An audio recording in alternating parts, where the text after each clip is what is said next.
listening to the Wartime Leadership Podcast. This week's guest, Steve Martin. And now your host, Nathan Coy. Man, it is so good to be back. It is so good to be back and enjoying being in the seat. Gee, like we've talked about before, new studio, new setup, new everything.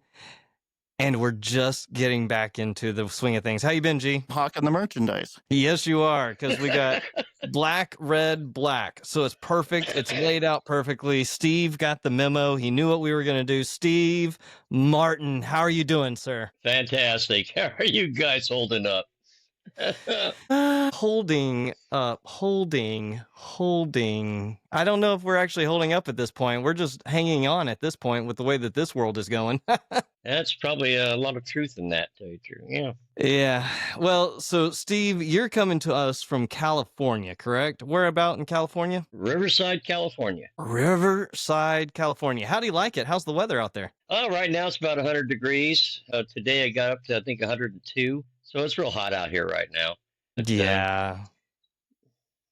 I don't miss the 100-degree plus. You know, just here in South Carolina, we got the humidity. So it really gets and makes us irritating. You know, you like walk, and as you're walking, you sweat. It's weird. And I know that conversation just took a very quick downturn, right, G?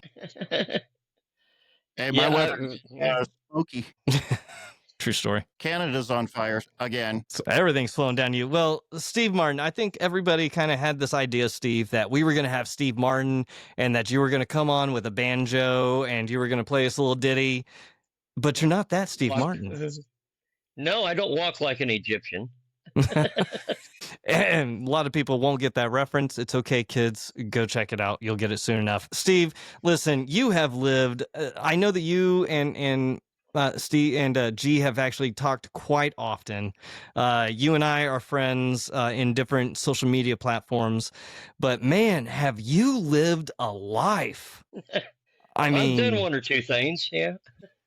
One or two or three or four, and I think probably some people are going to recognize you maybe from the split second that they saw on a Super Bowl commercial when you were in the He Gets Us commercial that was really, really controversial at the time, and it was everybody was washing feet, correct? That's correct, yeah. We filmed that out in the desert at nighttime, and it was very, very cold, and no socks. Wet, and it's one of those things where you're shivering and then you got to concentrate to relax all your muscles so you can go ahead and do some more shoots. But we were out there for about 7.5 hours, believe it or not, just for that one picture. Wow, to get the perfect picture, the perfect image. Listen, Steve, I'm excited to get into this, but before we get going too much, I have got to ask you some random questions to help the audience get to know you just a little bit better. So I have a random generator app that pulls these up. How many times have you been in love, and what did each experience teach you? I would say I've been in love 3 times, as far as what the general terms of that are. The first one taught me that just because you love someone and you help them out and you're there for them all the time doesn't mean they're not going to just use you and that they are not in love with you.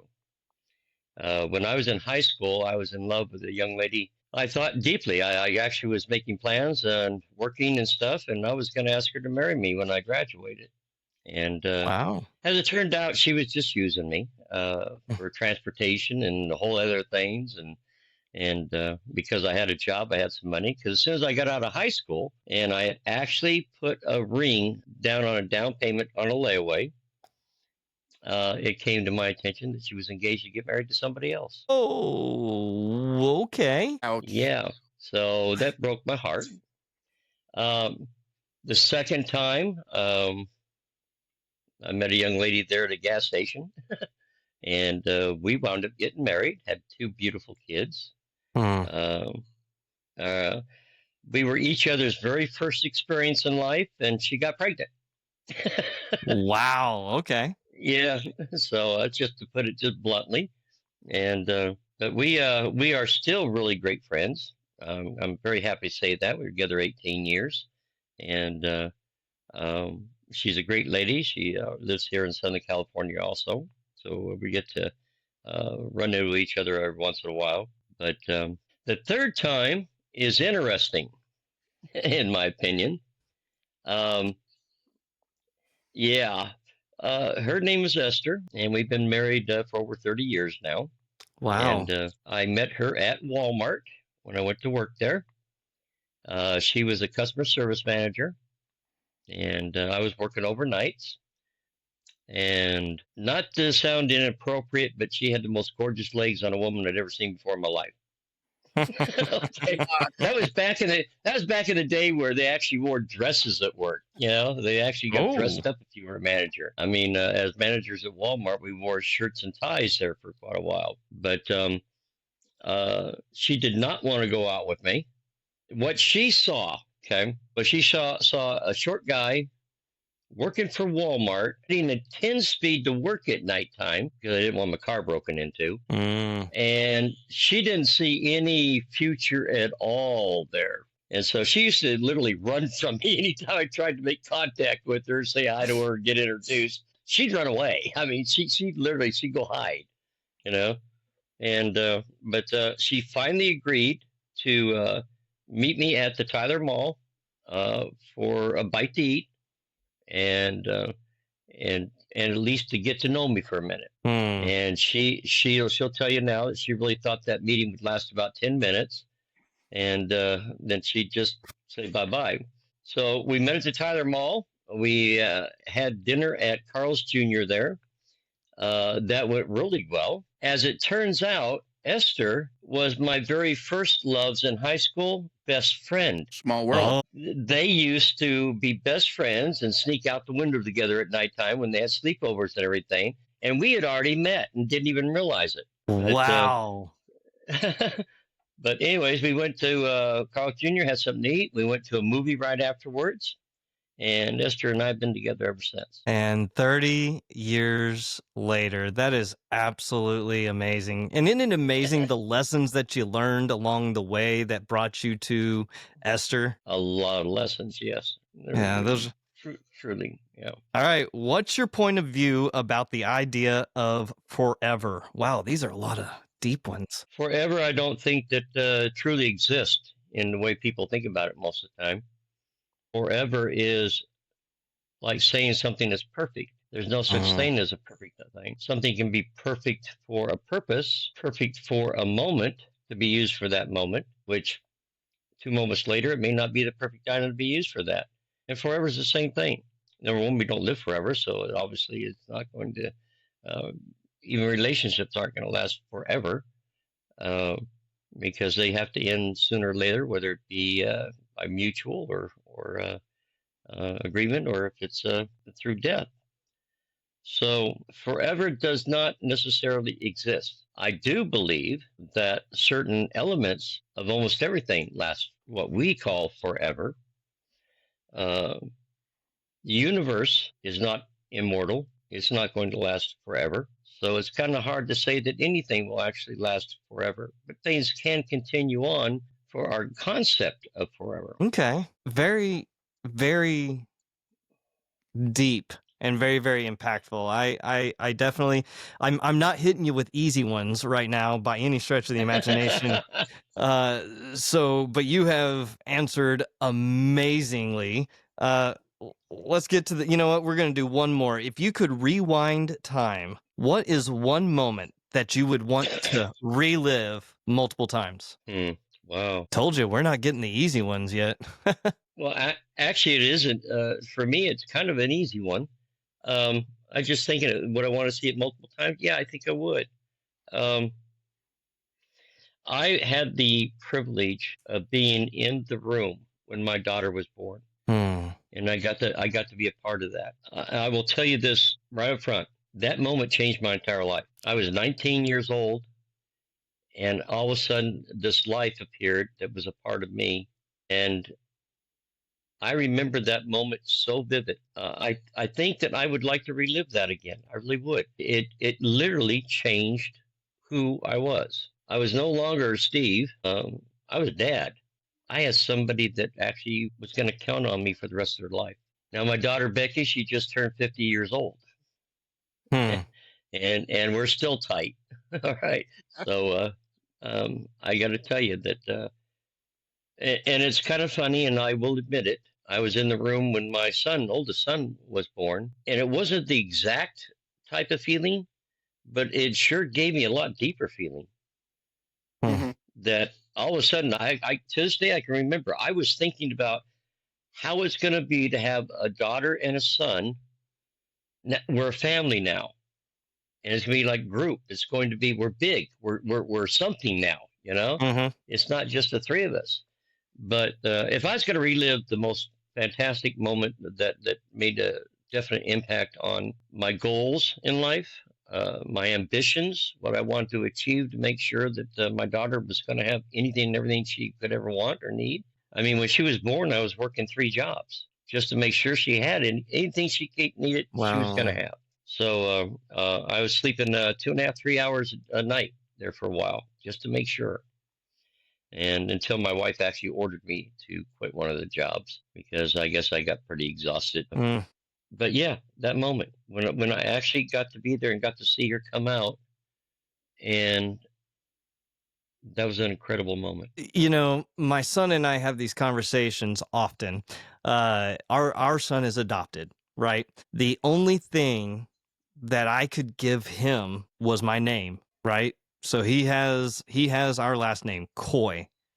And that's called legacy. And I think, Steve, the way that we look at legacy and what it truly means to people that, you know, a younger generation isn't the same as what it means to an older generation like your kids and myself.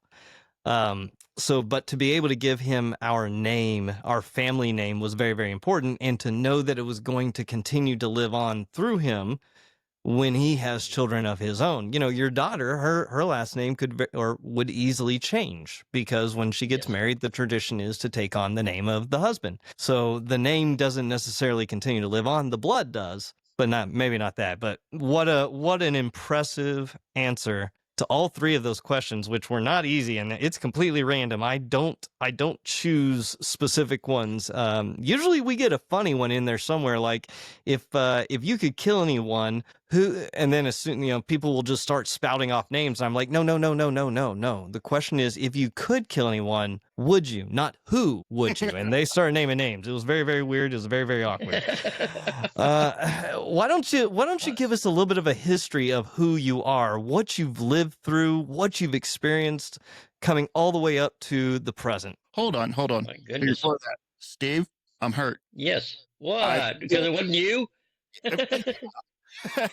Meeting me. You did not take on my last name, okay? I asked. You said no.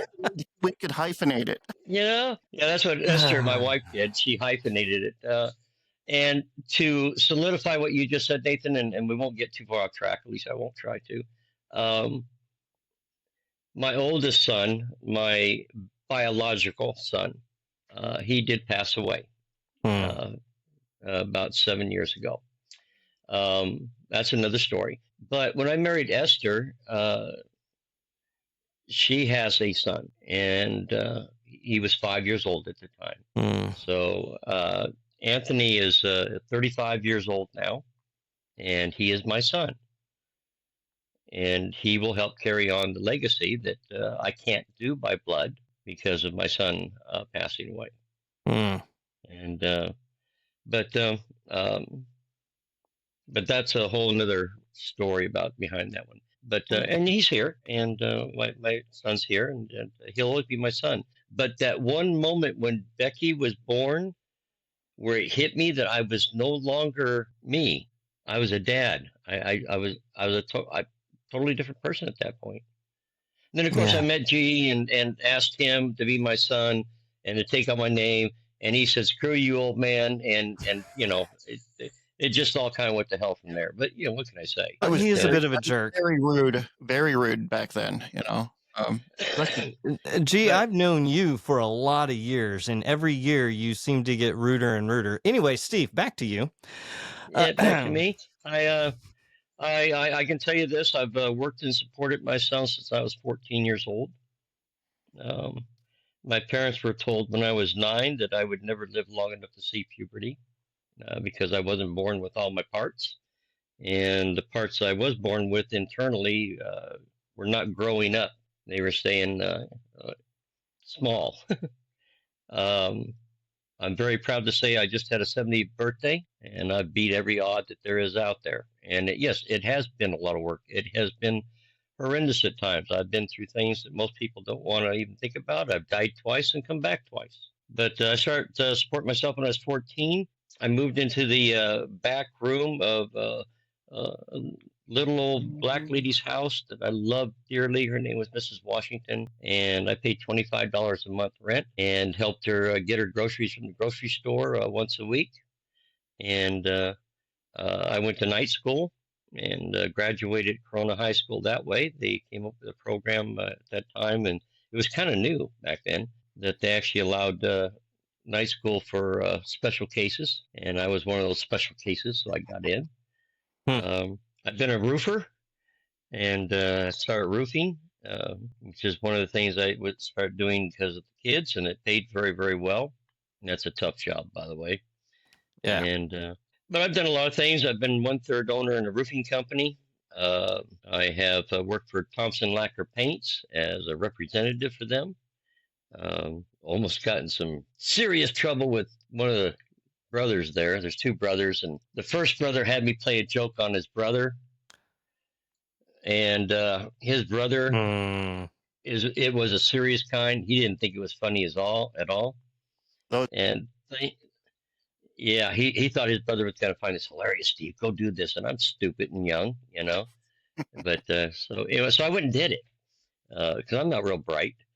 But anyways, I was lucky that his brother actually stepped up and said, I put him up to it. You know, it was all me. I ordered him to go do it.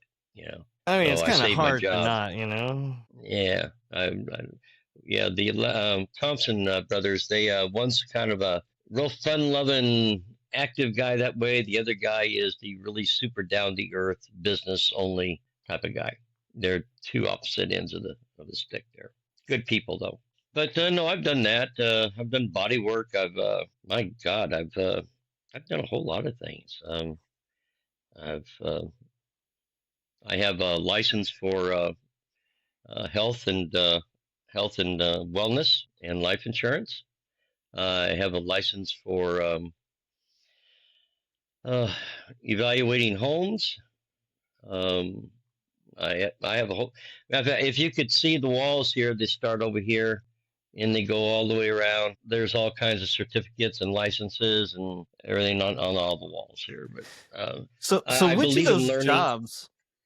which of those jobs really had the deepest impact on you? Believe it or not, Advantage Roofing and Construction. I was 1/3 owner with them. I loved it. It was a lot of hard work. We did housing tracts, like Century Homes, that type of thing. And we were doing actually quite well. The main owner, Bob Richardson, he actually owned 58% of the company. Okay. And then he had 2 of us that were part owners. He was an amazing man. And it was really kind of neat because we got a chance to hire on somebody that I actually admired in my life. You guys probably already guessed that I didn't have the greatest of parents. So I was out on my own early. Yeah. And I have the physical scars on my body still to this day to show that. But anyways, Bobby Nation, who was 6'5", and at the time he weighed 220 pounds. He became my best friend when I was 14 years old. Oh, cool. And exactly. That's exactly what they called us, Mutt and Jeff. I'll give you an example. I used to actually sit on his shoulders and walk around school. Okay. And if we played football, they'd hike the ball to me. Bobby would pick me up. And when they got enough guys together to bring him down, he'd throw me another 5-10 feet, and I'd take off running because I was fast. I was a little guy. I was a little skinny man. I wasn't hanging around. I was out of there. But So we really didn't throw footballs. We threw football players who would then make the plays, therefore becoming a part of the game in its own. Okay, got it. That was a true story. And Bobby became my sparring partner because I was very involved in martial arts and boxing, and I became part owner of the All Heart Boxing Company club. Actually, when I was part owner of a roofing company, we started up a All Heart Boxing Club. We sponsored Al Bumblebee Long. You guys are probably too young to remember all this, but he was on his way to doing some great things. No, Bobby had been my friend for a long time. Bobby was actually hired by Bob Richardson, the owner of Advantage Roofing, as the president, basically, of the company.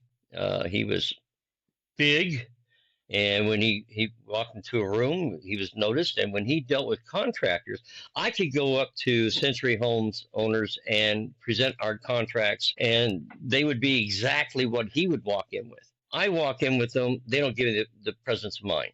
They wouldn't. They don't give me shit. But you have a guy Bobby size walk in and plop down. He may not know anything about construction, which he did. All right. But just because he is who he is, they paid attention. Yeah. And he got us contract after contract after contract because of that. So I actually got to work with him and for a lot of years through that. So you said obviously you grew up without a good perennial influence on your life. So you said that Bobby came in and kind of, did he fill a lot of that role that was missing for you? He really did. And of course, he was a big brother that, of course, I never had. I'll give you, I can tell you two instances that will help you understand. Number one, I was a fairly good fighter when I was young because I was very sickly growing up. I weightlifted a lot. I ran a lot. I boxed a lot. I did martial arts. So I could hold my own, even though I was small and people saw me as being small and slender. There was a lot more to me. But I had a member of what they called the Schaefer gang back in high school. Then when we were in gym class, that attacked a retarded child and started just beating him half to death. And I broke his arm in gym. All right. And I stopped him from doing what he was doing. The nice part is I never got in trouble over that. He actually got expelled, but because the coach actually saw the entire thing happen. As it should. 2 days later in the parking lot, here's the entire Schaefer gang, all of his brothers and everything waiting for me in the parking lot. And they're waiting to beat me up. And I've never backed away from it. I don't believe in starting fights. Okay. I believe in things I've been taught were, never start a fight, but by God, if one starts up, you make sure you finish it. Mm-hmm. Yeah. So I went ahead and started walking on out the parking lot. And I'm counting off, there's 5 of them. This is what I'm going to have to do. Anyways, so they start to surround me. Here comes Bobby Nation. And Bobby comes walking up and he pushes them out of the way and walks right through the little circle. And then he walks past me. He keeps walking to his car. And I'm like, okay, this isn't good, And then he turned around and he says, I don't know what you guys are up to, but I know him. And he says, I'll take all 5 of you out and not even break a sweat, but I don't fuck with him. and he turned around and walked to his car. They walked away. They walked away and decided, okay, maybe we don't want to do this. I'd already broken their brother's arm, so I guess they felt as though I could do something, Of course. But he got me out of that fight. The second time was I was in my car after school, and the Schaefer gang had sent an older guy, I have no idea, he was an adult type of thing, to come in and attack me, beat me up. So I actually was sitting in my car. I just gotten in and rolled the window down. And while I'm sitting in my car, some guy walks up and just flat out lays one into my nose. Wow. And I've got blood all over the place and my nose is busted and I have no doubt, And then he walks away. So where my car was parked was right by the apartments where Bobby Nation lived with his new wife. And so I got out of my car and I walked to the apartments and knocked on his door. And I says, I need a little bit of help here. I'm bleeding all over the place. And his wife started getting me all cleaned up and everything. And Bobby said, what happened? And I told him what happened. He says, just stay here. And he left. And not only did he find the guy, but he physically, after he had a serious talk with him, drug him back to the principal's office there at the high school and threw him on the floor there in the principal's office and told him what the guy had done. And that's why the only reason why they know that he was hired by the Schaefer to come over and do that. And that sounds like a movie. So, Yeah, it's a true story. It happened. The Schaefer boys. Yep. But anyways, I got to tell you this. I love Bobby, and when he passed away, it broke my heart, and I shed some tears. But I had an awful lot of good years of knowing him. Even when he moved to Oklahoma and started up his own contracting business back there, we stayed in real close touch. So what's the number one lesson that Bobby taught you that you have passed on to your children? Believe it or not, it's to always be calm. And all the years that I knew Bobby, I never once saw him lose his temper. And I know why. I mean, he was honest with me about it. He said if he ever did lose his temper, he knew he'd probably kill someone. But he was always calm in every situation. And and he taught me some exercises to do that. He said, when you're in a situation like you were in the parking lot, Steve, you don't look at the situation like, get myself geared up, don't tense yourself up, don't get ready for that. He said, look at your surroundings that you're in. He said, I want you to look around where you're at. He says, and that way you'll stay calm. If you would have looked around, you would have seen that you had a whole lot of people watching this happen. And you would have seen that a whole lot of people were already running to the teachers to tell them that something was getting ready to go down. He said, you would have seen all these things. But if you're focused on just what you're doing right there and getting yourself tensed up for the moment, he said, that's when you're going to fail. He says, stay calm. And you know something that has gone with me in work? I've been, and G will tell you this, we've been in situations that the average person gets tensed up and really worked up. And we've seen some team members of ours that got themselves worked up over things. And G is just like I am in this situation. He's calm like I am. He's like, let's go take a look. Let's go see what this looks like. Show me what you have. We're not tensed up. We're not all jazzed up. We're not upset. We're not raising our voice. We're not yelling and screaming. We just show us the situation, because there's always a solution. I think that's a great outlook that he has. I know, or had.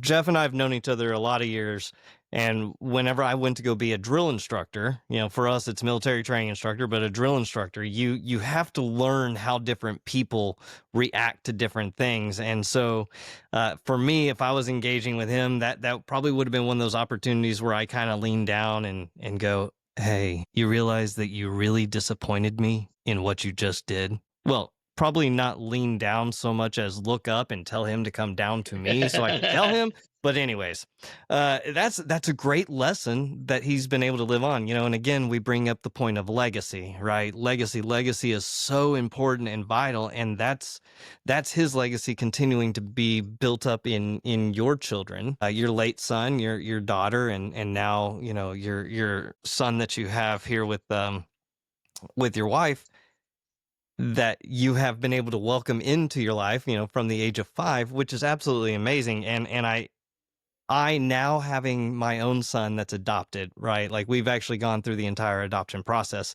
You learn to kind of react to how they lived prior to coming to you. So has that been different for you in developing a relationship with him? Even though it was 5, he was younger when it came, but still cognizant, probably. Oh, absolutely. Matter of fact, Esther and I had we had finally reached a point where we were seriously dating, and Tony had been through quite a bit because, Esther knocked on my door one time in the morning, and she was quite upset, and she said, the police just called me, and I need to go here. And I said, okay. So even though I'd worked all night, I threw some clothes on and we went on down. Esther lost her daughter, her niece, and her sister-in-law all in one night, and they were brutally murdered. It was a horrific thing. it was horrible. Her killer had used two kitchen knives, steak knives, that he had taped the handles together, so it was double bladed. And he decided he was going to rape a 12-year-old girl who was overly developed for her age. She was very pretty. And of course, the other two girls weren't going to stand there and let it happen, you know. And he butchered all three of them terribly. They caught him right away. His name is Richard Booker. He's in San Quentin on death row. And anyways, so that was a really hard way for us to start off a relationship. We weren't married yet or anything. And Tony's 5 years old, and having to sit down and deal with him and to help him get through as a 5-year-old, that his sister, who babysat him every day while Esther was working, is not coming back, you know, and why? It was extremely traumatic for Tony, and it affected a lot of his life and a lot of decisions he's made in life. But the one thing I was happy about, and G and I have talked about this before, I truly believe that the universe, I guess that's what you want to call it, Sure. puts you exactly where you're supposed to be at times. Okay. And I think that for me, I met Esther and we clicked in at that time period because it's exactly where I was needed. That's exactly where I was supposed to be. So Tony had me, along with his mom, in his life to help him get through something that was horrible for him. I mean, it struck him extremely hard. But and I think even at 5 years old, like the impact that could be there, because, you know, you don't want to talk about it with him because he is so young, but at the same time, you want him to be aware of, you know, his siblings and whatnot. That's what an absolutely terrifying way to start a relationship too, but also endearing because you were there in the moment helping her through. And it just shows how much she thought about you because she was able to lean on you before really knowing you. Yep. And that's you. you know, we talk about on this show, it's about spiritual resilience and how different people define what spiritual resilience is. And I know that at the beginning of this relationship that you had with Esther, which, by the way, beautiful name, beautiful biblical name. Well, I'll just say that. It's a biblical name. Yes, it is. Esther was an absolutely amazing, very devoted woman to her mother-in-law after the passing of her son. So, you know, that shows a lot of the characteristics, even in that biblical sense. But how would you define spiritual resilience? I would define it as being as having trust. Okay. Well, we'll take the example that what we just used. If I was a selfish person, or if I was the type of person that didn't have trust in it, then I probably would have stopped that relationship real quick, because I knew that there was going to be problems. I knew that this was going to be a tough road for us to get through. Yeah. I knew there were going to be trials, and I knew all that. I knew everything that way. But I did have faith, and I had trust in the spirituality of the fact that I was where I was supposed to be. And I truly believe that to this day. I believe that I was supposed to be there at that time period. So what do you believe spiritually? Like what are your spiritual thoughts? I guess would be a good way of saying it. Well, I do believe we were created. All right.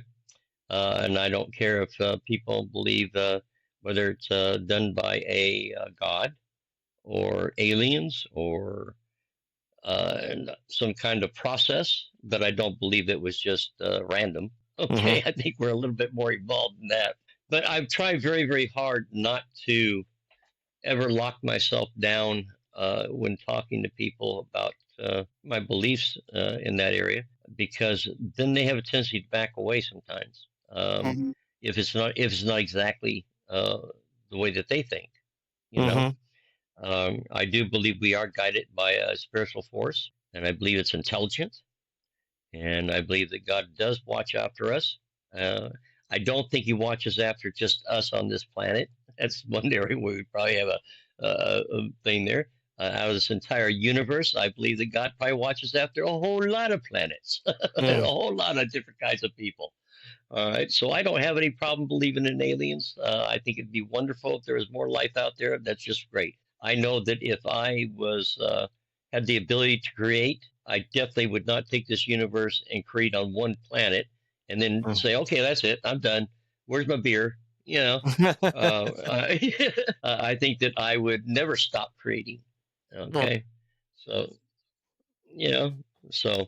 Well, And I've had some. I think we have to be pretty arrogant to think that we're the only ones out there, right? Like, even if it was at another point in time, I think we have to be pretty arrogant to say, out of all these billions and billions of planets, we're the only ones that have ever been inhabited. We're the only ones. Yeah, So, I know. But you'd be surprised. There are a lot of folks out there that's exactly what they believe. And they don't believe that God would ever create anything other than a human, and that's just the way it is, and that's fine. I don't have any set standards for other people's opinions and their beliefs. I'm definitely a person that says, I think that's great. You just go ahead and rock on, okay? Keep on keeping on. There you go. But I do believe, and G and I talked about something here.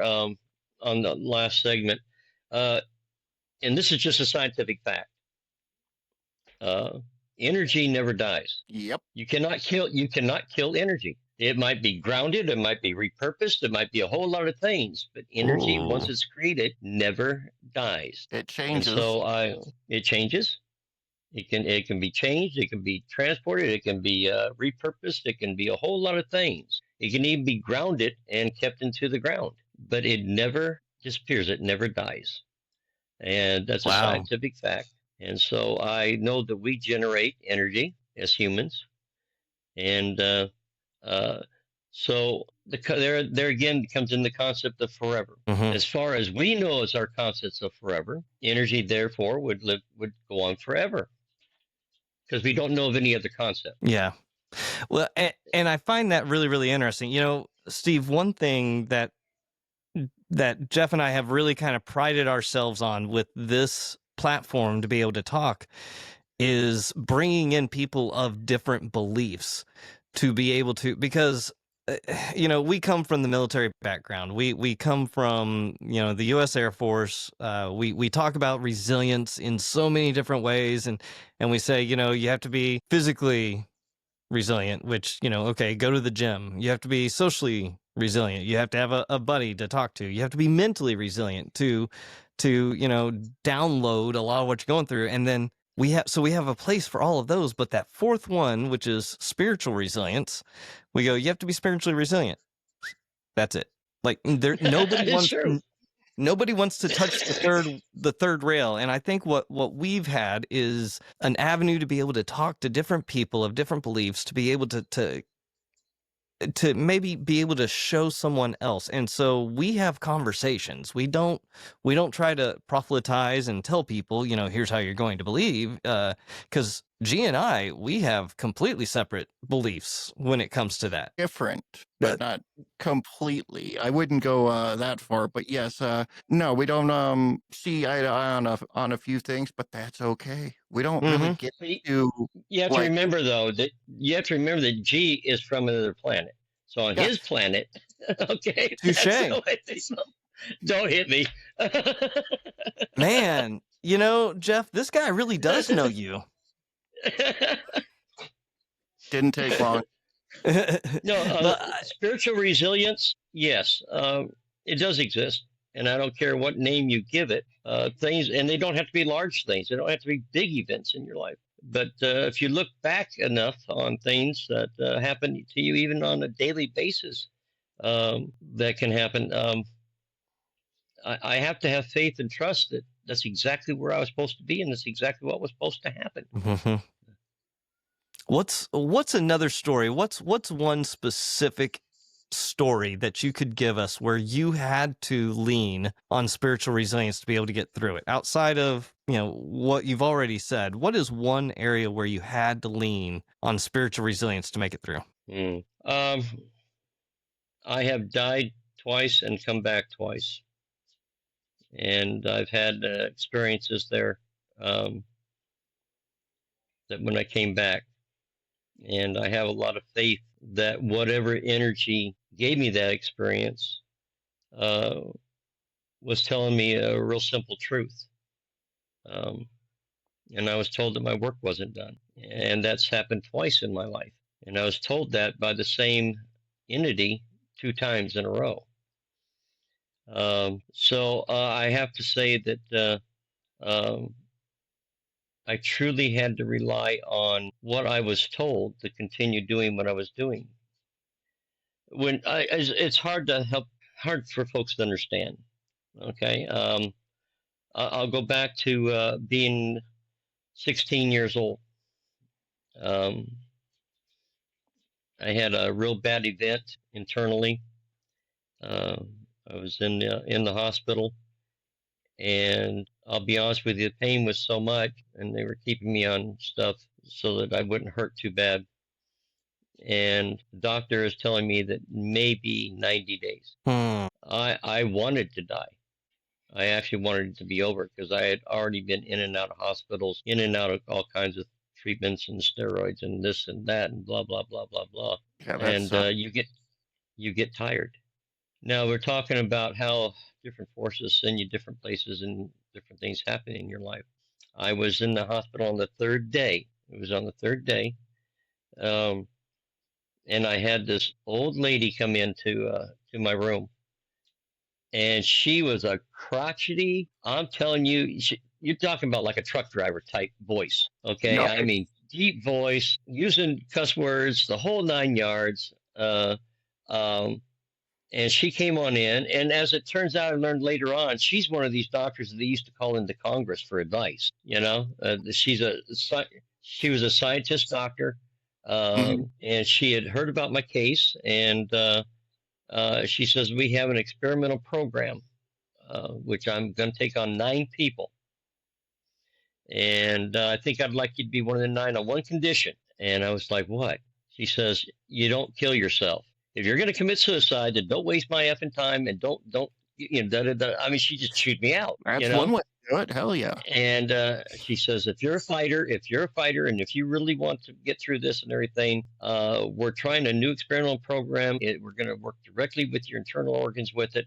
And I'm going to include you as one of the 9. Do you want in? Wow. And this is one of the times where you say, I'm right where I'm supposed to be, because she wasn't even from California. She just happened to be there. Somehow, to this day, I don't know how she heard about me. I don't know which doctor that was treating me or taking care of me, or I don't know which one of them did it. Wow. But they contacted her, and she actually flew in to meet with me.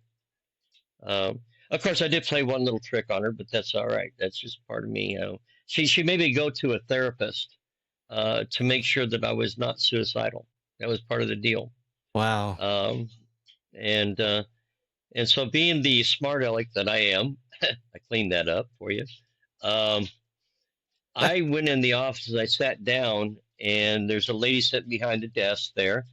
And I went ahead and I started messing with everything on her desk, looking at it, checking it out, putting it back and everything. And she says, Mr. Martin, what you doing?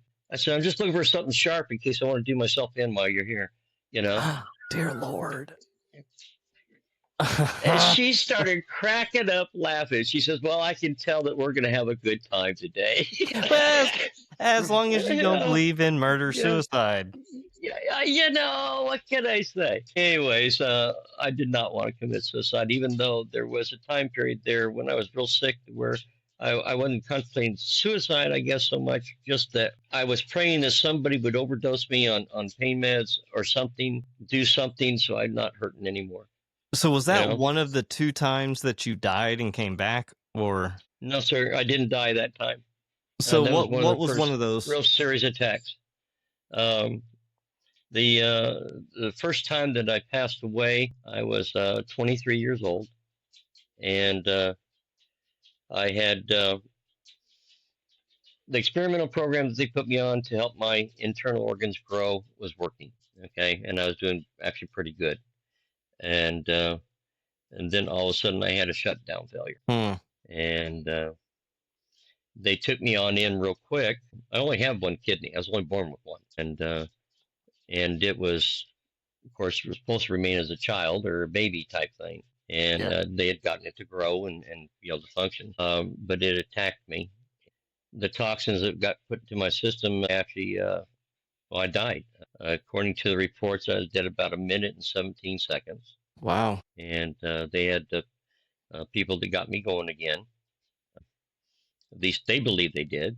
But that was a matter of bringing me back and getting me in the hospital. And I was in and out of the hospital for 2 years. And I would come out, I would work. I had a job, I was working, I was, doing my job and everything. But then after work, I was in the hospital for 2 hours for treatments. And I was there every weekend. I was, it was miserable for about 2 years. And it worked. And I got myself the health back and got my strength back and did okay. Obviously, you didn't die, so that's great. No, I stayed here.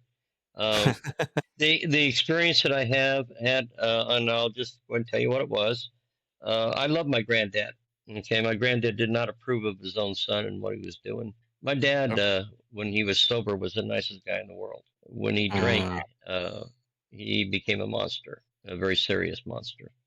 Yeah. My granddad did not approve of that. But anyways, I love my granddad. Me and him got along really well.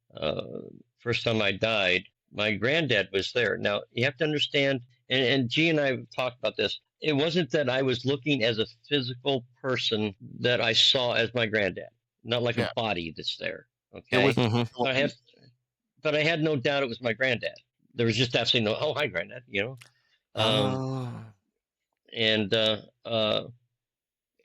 remember him just kind of being there with me and letting me know, son, I love you, but your work's not done. And then all of a sudden I'm back here. And I like to believe that there's something else. I hear way too many people with stories that are very, very similar for me to go, our bodies are not the same, so therefore we would not experience the exact same things. Therefore, this has to be something that needs to be looked into.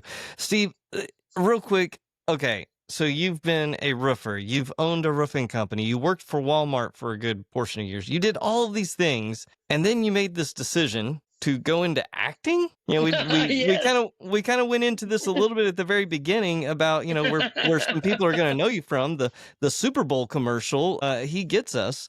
You're a member, if I remember this right from Jeff and I's conversation, is that you're a member of the Screen Actors Guild, SAG, correct? Yeah, but okay. But I just when I retired, I suck as a retired guy. Okay, I suck at that position. They ought to fire me from it. But I was retired for about 3 months, and I was literally climbing the walls. And I love to build. I love to create. I love to fix things. So I love doing that kind of stuff. But after a while, even that kind of gets tedious. Yeah. And that's all you're doing. So my daughter actually is the one that said, well, Dad, why don't you go be an extra in a movie? She says, they do them all the time. You just and you go down there, you're an extra. They pay you $100 and you have something to do for the day. And I thought, okay, well, that might be kind of neat. And who knows, I might get a chance to meet a movie star or something down there and everything. Anyway, so I signed up with Casting Network and just to do extras, and they have character roles and everything. And I got kind of blown away because my very first part that I auditioned for was to be a wizard, an actual character actor. Oh, cool. And I didn't know that was something special to be actually interviewed or auditioned for a character actor. I didn't know. And he said, yeah, you nailed it. As a matter of fact, I even made my own staff. Okay. You for that because shall not pass. That's right, and it lights up and everything. And so my very first part that I did, I was an actual wizard out in the woods, and it paid me. I think it paid me $400. So I had a blast. I met some fantastic people. It was great, and I've never seen the film. I don't even know the name of it. I can't even tell you what the title is. They are so secretive when you do these things, by the way. You sign a non-disclosure agreement, okay, that until this thing comes out and everything, you can't tell anybody nothing, very little. Uh, uh, but but a lot of the films I've done have been for. I started out with producers that were still students in college, and they get funding to make a film, and so they look for people like me that don't cost $1 million for for a shoot, and so anyways, I'm very proud to say I believe I've been in 9 films now. Wow. And I've done 2 photo shoots. One of them was a Super Bowl. I've done a couple of commercials. So I've done a few things. Right now, it's almost completely dead out here because all the filming industry moved out of California. They don't like the taxes, and they moved out. They went to other states.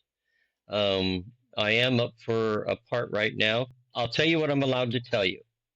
It is a part of, as an attorney, as a lawyer for the Russian mob. Oh. And the Russian mob is in prison. And they get out of prison and they find out that while they were in prison, I just robbed them royally. Okay. Yeah. And they beat the royal snot out of me. I mean, I'm just a puddle on the floor when they get done.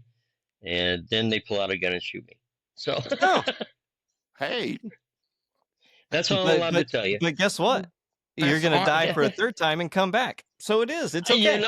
Hey, I've been there. I've got my own parking space. Method acting. Yeah, there you go. So it's actually really good. A lot of people. My uncle and my cousins have been in the TV show Friday Night Lights. They were regular actors in that, as well as he was in Machete. My uncle was in Machete. Oh, and wow. Been in a few different things where he was a stand-in actor. What's that? You should have led with that. Well, it would have been fun. And then of course, cool. One of my cousins, one of his sons was actually in, what was the follow-on to Night of the Living Dead or whatever, the Return of the Living Dead? Return of the Living Dead. Sure, there you go. He was one of the regular zombies on those. So pretty cool. I've got some good connections with the acting world. So I love the fact that you have been so many different roles, and I think that's probably why they like having you, is because you're able to bring a little piece of each of those different roles that you have played in life onto the screen. So I don't know what part that is for stealing a bunch of money from the Russian mob, but we'll find out. Yeah, they're never getting out of jail. They'll never find out. But I've been a doctor a couple times. One stupid, silly doctor, and then one serious type. I've been all kinds of things. Yeah, I guess I never really thought about that. But I did rely on a lot of my knowledge because I spent so much time in hospitals, and I have to admit that I did remember a whole lot of things that I'd been through in the hospital, and that I put into my one role as a doctor. Oh, so, yeah. Well, Steve, I see why Jeff was so adamant that we were going to have you on the show, because I see the kindred spirits between you two. I see the kidding and the fun, but it's true. Jeff, dear Lord. Oh gosh.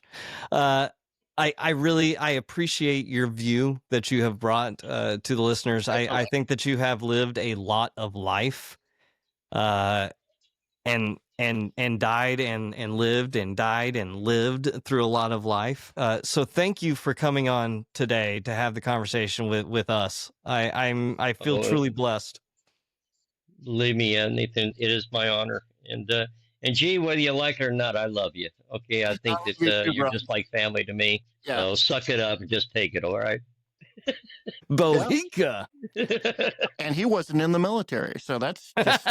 There you go. He's an honorary. He's an honorary flightliner. There you go. All right, everyone. Any last words, Mr. Martin? Don't waste time in trying to create a life that you think you're supposed to have. Live the life that you have. Oof! Wow, that hits hard. Well, I am. Well said. Thank you so much, though, Steve, for coming on today and having the conversation. I think that it's a difficult conversation that a lot of people should be willing to have more and should be open to having a lot more in an easy environment. And so I think that you have helped create in somebody else what it looks like. We will see you again, episodes every 2 weeks from now, and then we will get back on a regular basis, and we're going to start churning them out. G, over to you. Thank you.